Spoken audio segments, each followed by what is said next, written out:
She walked in with grace and a flawless smile, but within minutes the polished calm shattered. By the time the interview ended, millions would be questioning who truly lost control. They booked her for a simple morning chat. But what unfolded between Meghan Markle and Michael Strahan wasn't just a PR disaster. It became the most talked about moment in morning television history. The Good Morning America studio was humming with its usual pre-show energy. Makeup artists rushed between stations, production assistants whispered into headsets, and the scent of fresh coffee mingled with the faint buzz of tension that always preceded a live segment.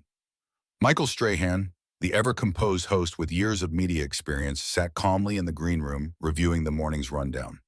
He had interviewed everyone from world leaders to award-winning actors, but today's guest had stirred a different kind of buzz. Meghan Markle, the former Duchess of Sussex, actress, humanitarian, and now headline maker, was here for a special live segment. Officially, it was supposed to be about her latest philanthropic initiative and a new wellness documentary. Unofficially, the producers knew this interview could veer into unpredictable terrain. Meghan had been in the headlines constantly, her Netflix specials, royal drama, and persistent rumors about her marriage. Still, Michael had no plans to ambush her. That wasn't his style. Meghan arrived early. She was poised, polite, dressed in an elegant ivory pantsuit that struck the perfect balance between royal decorum and Hollywood chic. She greeted the crew graciously, complimented the flowers on set, and even cracked a joke with one of the producers. But beneath the surface, behind the smile and effortless posture, there was a glint of something else, something unreadable. At precisely 8:17 a.m., the red light above camera 3 blinked on. The show was live. Michael flashed his signature smile. Good morning, America. We have a very special guest with us today. Meghan Markle is here to talk about her latest work, her new documentary, and of course, life beyond the spotlight. Meghan, welcome back to the show. Thank you, Michael. It's always a pleasure, she said smoothly, her voice calm, rehearsed, and unwavering. The first 5 minutes rolled on like clockwork. They talked about the wellness series, motherhood, community work, safe ground, and Meghan answered with polish and poise, sprinkling in buzzwords like authenticity, healing, and growth. But then Michael made a subtle pivot. So Meghan, he began gently, you've worn many hats, actress, activist, member of the royal family. But I'm curious, when you look back at your acting career, how do you see it now? Did it prepare you for the public scrutiny that came later? For a heartbeat, Meghan's face didn't change. Then her eyes narrowed just slightly. Well, I think it's reductive to focus on my acting when there's so much more to who I am now, Michael. Michael nodded. Of course. But don't you think those earlier roles shaped how people perceive you today? Meghan let out a short, clipped laugh. Perception is an interesting thing. People tend to believe what they're told, especially by the media. There was a subtle chill in her tone now. The control room picked up on it immediately. One of the producers whispered, uh-oh, or hey-oh, into her headset. Michael, still composed, leaned in. Fair point. Though I'd argue interviews like this are our way of letting people hear directly from you. Meghan's smile faltered for just a second. I suppose, if the questions are thoughtful. A quiet silence pulsed between them, just long enough for viewers at home to notice. But Michael wasn't new to tension. He pressed on, flipping to the next card. You know, there's been a lot of speculation about your relationship with the press. Some say it played a part in the breakdown between you and the royal family. Looking back, would you say that's fair? There it was, the line that cracked her smile. Meghan leaned back in her chair, crossing her legs deliberately. That's an oversimplification. I left because I wanted peace. Because I wanted my children to grow up in a space where their mother isn't dissected on national television. Ironically, here I am again. Michael raised an eyebrow. And yet you've chosen to be very public since then. Documentaries, podcasts, interviews like this one. Some might say you stepped out of one spotlight only to create another. The air in the studio thickened. Meghan responded with an icy smirk. Are you suggesting that speaking on my own terms is somehow equivalent to being hounded by tabloids? Not at all, Michael said calmly. Just pointing out that the transition wasn't exactly a retreat from attention. Now the camera zoomed in slightly. The tension had become part of the segment. But unlike tabloids, Meghan replied sharply, I get to choose the narrative. I think that's something you might not understand unless you've lived it. Michael remained unfazed. I'd argue that as someone who's worked in both journalism and professional sports, I understand the pressure of public perception better than most. The moment hung there, two professionals locked in a silent contest of control. Michael changed tack, keeping his tone even. Let me ask you this. Do you think your departure from royal duties had anything to do with your past, your upbringing, your Hollywood career? Did any of that clash with the expectations of the crown? Meghan didn't blink. If you're asking whether I was too American for the monarchy, the answer is yes, and I wear that like a badge of honor.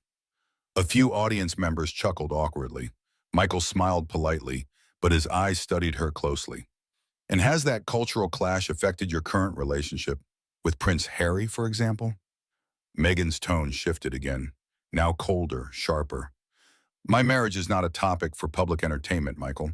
I came here to discuss serious work, not indulge tabloid fantasies. No disrespect meant, Michael said. But people are curious. You two have been icons of change, and part of that story is how you support each other through it. Icons, Meghan repeated amused, or targets. There was no humor in her voice. The studio had gone unusually quiet, crew members frozen, waiting for the next shoe to drop. Michael kept his voice steady. I suppose it depends on who you ask. Some say you've reshaped public narratives. Others believe you've blurred the lines between privacy and publicity. And some, Meghan said flatly, simply like to hear themselves talk. Boom! A jolt ran through the control room. The producer stood up. Did she just say that? Michael didn't flinch. He leaned back with a thoughtful nod. Well, I hope I'm asking questions our viewers care about. And I hope they care about things that matter, Meghan retorted, folding her arms. Like mental health, education, and equity. Not whether or not my marriage is tabloid-worthy. Michael's smile was tight, controlled. So let's dig into that then, if you're open to it. The battle lines were now drawn, civil but unmistakably sharp. The temperature on set had shifted, and it wasn't done rising yet. The air inside the Good Morning America studio was noticeably heavier now. Michael Strahan shifted in his seat, the practiced polish of a seasoned broadcaster still on his face. But in his eyes, there was something colder. Not anger, not annoyance. Something far more dangerous for live TV, resolve. Meghan's posture had changed too. She no longer leaned forward or flashed that carefully curated public grin. Now she sat back, relaxed, almost smug. Her fingers toyed with the corner of a cue card on the side table like she owned the set. Michael cleared his throat, his voice calm.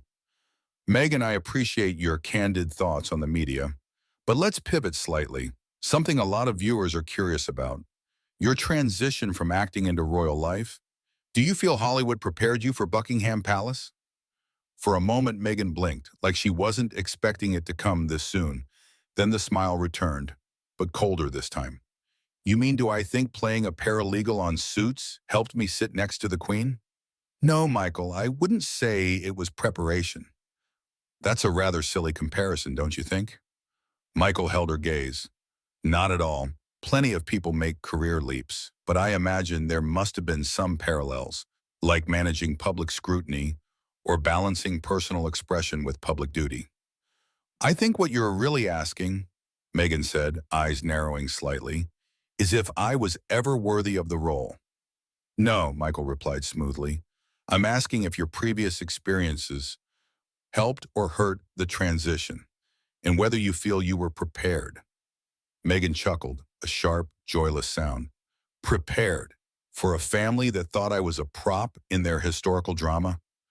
Let's just say no script could have prepped me for that. Behind the cameras, producers began shifting. The director mouthed, let it play. They knew what this was becoming. Viral gold. Michael turned a page in his notes. Let's talk about the decision to step back from royal duties. There's been speculation that tensions weren't just with the press, but within the palace itself. Meghan's expression shifted again. Oh, here we go, she muttered under her breath. Michael raised a brow but continued. There were reports, unconfirmed of course, that some of those tensions involved your own behavior. That perhaps some people felt you weren't interested in adapting to the institution. A pause, a sharp inhale from someone off camera. Meghan didn't blink. And I suppose you're quoting those mysterious palace insiders, right? The ones who never show their faces but always have plenty to say. Michael didn't respond. The silence was his move now. Meghan's voice dropped. Look, I know it's easy to paint me as the difficult one. People love that narrative, especially when it involves a woman, especially a woman of color. But let me ask you something, Michael. Would you be asking these same questions if your guest were a man who had married into the monarchy? Michael's face remained perfectly still. I ask every guest the questions the public wants answers to. That's my job. And yet, Meghan said with a condescending smile, you keep circling the same implication, that somehow I caused my own problems. Michael flipped his cards slowly. Is that not a possibility? Meghan's smirk faded. I think we both know what kind of interview this really is, she said, her tone now icy. You're not here to learn about me. You're here to chip away at me, politely, of course, with a smile. But a chisel is still a chisel. Michael nodded slightly. I respect your point of view, but let me ask one more question. Just one. Meghan's arms crossed. Go on. Your relationship with Prince Harry, Michael began, choosing his words with surgical precision. Some tabloids have reported recent tension, separate travels, public disagreements. Care to comment? Meghan laughed aloud this time. I'd prefer not to entertain tabloid trash, Michael. If your questions are going to be based on supermarket headlines, perhaps you should be the one playing a paralegal. That one hit. A few staffers behind the scenes winced. Michael blinked once, and then he smiled. It wasn't his TV smile. It was the kind of smile that said, now you've shown the world who you really are. I ask about your marriage because your audience, the people who supported you, who rallied for you, are wondering if everything's okay. And if you don't want to answer, that's your right. But insulting the question doesn't make it go away. Meghan adjusted in her seat, suddenly less comfortable. You know, she said, voice lower now, it's funny how people like to pretend they're being respectful while slipping in subtle digs. You've got it down to an art form, Michael. And you've perfected the art of avoiding accountability, he replied, still calm. I am. Silence. The director held the cut signal, his hand frozen. Michael turned once more to his notes. Let's talk about your production company. Are you planning to focus more on documentaries or scripted content? But Meghan didn't answer. She sat there, arms folded, eyes locked on him like a chess player who just realized she's 5 moves away from checkmate. Michael let the silence stretch. Meghan, he prompted gently. She blinked once and the mask slipped ever so slightly. I think, she said slowly, we should wrap this up. Michael nodded, if that's your choice. But everyone in the studio could feel it. This wasn't over, not by a long shot. She thought she could control the conversation. But the room shifted, the charm cracked. And now, with her composure slipping and Strahan not backing down, the tension reached a boiling point. What happened next had producers scrambling and viewers speechless. There was a dense, charged quiet in the Good Morning America studio as Meghan Markle crossed her legs and angled her body slightly away from Michael Strahan. It was subtle, but the signal was unmistakable. The gloves were off. Michael sat perfectly still, the cue cards now idle in his hand. He didn't need them anymore. Before we close, he said calmly, there's one more thing the audience has been buzzing about. Your recent public comments about the monarchy, especially calling it, quote, a dusty institution built on outdated ideals. Meghan tilted her head, eyes narrowing slightly. Is that really how you want to end this, Michael? You said it, he replied, unflinching. I'm asking if you still stand by it. I said what needed to be said, she replied coolly. Not everyone has the courage to speak out when something is wrong. But some would argue, Michael leaned in slightly, that you walked into an ancient system with your own expectations and got upset when it didn't bend to you. Her expression hardened. I walked into that system as a wife, a mother, a humanitarian, Meghan said, her voice tightening. Not as someone looking to stage a coup, But when I saw what it did to my husband, to my mental health, I chose peace. And the book deal? Michael asked without blinking. The docuseries, the Spotify contract, were those about peace too? It was the question everyone had danced around, and now it was out, hanging in the air like a grenade with the pin pulled. Meghan sat back. Her silence spoke louder than any words could. Look, she said at last, the veneer of control thinning. I'm not here to justify my existence or my choices. I have a platform. I use it. Isn't that what you people always say? Use your voice? Absolutely, Michael said. But when that voice comes with millions of dollars and global exposure, it also comes with scrutiny. You don't get to opt out of that. And who decided you get to lecture me about scrutiny? She snapped. Michael leaned back in his chair, folding his hands. I'm not lecturing, I'm interviewing. Or at least I was. The producers behind the scenes were frozen. No commercial break, no cut. This was too good to interrupt. Meghan's jaw clenched. You've been towing the line this entire time, Michael. Pretending to be fair while dragging up every hit piece written about me. I didn't write those pieces, he said, but I read them, just like your audience does. And now you're their mouthpiece? No, he said simply, but I'm not yours either. The silence that followed was volcanic. Meghan broke it with a sharp inhale. You know what I think? I think you had your narrative planned the moment I walked in. You wanted the viral clip, the soundbite. You don't care about my work or my truth. This was a setup. Michael raised his brows. And yet you walked into it. Her eyes flashed. Because I believed this would be different. I thought you would be different. He shrugged. Maybe you didn't do your homework. That was it. Meghan shifted in her seat, pulling her blazer tight across her chest as if shielding herself from the air itself. I think we're done here, she said through her teeth. But Michael wasn't finished. One last thing, he said, holding up a final card. You said recently in a speech that the truth has no expiration date. Is that still your belief? Meghan didn't look at him. Play your clip, Michael. Get your moment. He didn't. He just stared at her, waiting. She stood. Without another word, she walked off camera, heels clicking like a metronome counting down the end of a very public unraveling. Michael remained in his chair, exhaling only when the sound of the backstage door clicking shut echoed faintly across the studio. The room remained still. No one spoke, until the floor director whispered, We're out in 3, 2, 1. The screen faded to commercial. The studio was dead silent. You could have heard a pin drop beneath the soft hum of cameras. Michael Strahan, ever the seasoned host, sat back in his chair, cool as ice, while Meghan Markle leaned forward, visibly rattled, her perfectly composed image unraveling thread by thread. Let's be honest, Meghan said with a clipped tone, brushing a strand of hair behind her ear. There's only so much anyone can take of this interrogation. Michael didn't blink. You're free to answer, or not answer, any question, Meghan. But remember, this is live television, and you're the one who agreed to be here. Meghan let out a dry, incredulous laugh. Oh, please, don't act like this wasn't a trap. You invited me here under the guise of promoting my work, then spent 20 minutes fishing for headlines about my husband and my past. Michael calmly clasped his hands. I asked about your career, your choices, your public journey. You're one of the most talked about women in the world, Meghan. I'd be doing the audience a disservice if I didn't ask what they're already wondering. She shot him a glare, her words now sharper. No, you'd be doing yourself a disservice by pretending you're Barbara Walters. Gasps rippled across the control room. The crew froze behind the cameras. The comparison wasn't just biting, it was intended to sting.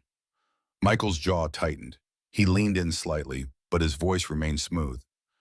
I don't pretend to be anyone, Meghan. I'm Michael Strahan, and I've earned my seat, just like you've earned yours. But Meghan was spiraling. Her tone grew condescending. Let's be real. If my name was still just Meghan Markle, the actress from Suits, you wouldn't even have me on this show. You'd be interviewing another quarterback. Michael smiled, genuinely this time. Not out of amusement, but out of realization. You might be right, but here's the difference. I'd still treat them with respect. That hit differently. Meghan blinked, her mouth parted as if to respond, but nothing came. Instead, she stood up, slow and dramatic, like a courtroom drama character preparing her final monologue. "You know what?" she said, placing her microphone down on the side table. "I don't have to stay here and endure this kind of amateur journalism dressed up as morning fluff." Michael didn't move. "You're free to leave, but walking out doesn't make your answers disappear." She adjusted the ivory blazer over her beige trousers, chin lifted high, "and staying doesn't make your questions any less shallow." With that, she turned to leave. The studio doors didn't creak, but they might as well have slammed shut with the weight of what had just happened. Cameras kept rolling. Michael remained seated, composed, then looked directly into the camera. "Well," he said, pausing, "live TV, folks. Sometimes you get inspiration. Sometimes you get confrontation. And sometimes you just get someone walking out because they didn't like the questions." He smiled again, but this time it was seasoned steel behind that grin. "We'll be right back." The screen faded to commercial, but the clip would not. By noon, it had gone viral. So, what do you think? Was Michael out of line for asking those questions? Or was Meghan too defensive for her own good? Let us know in the comments below. And if you want more real, raw, and dramatic celebrity interviews gone wrong, don't forget to like this video and subscribe to Eco Stories. Because sometimes the most shocking moments are the ones that were never in the script.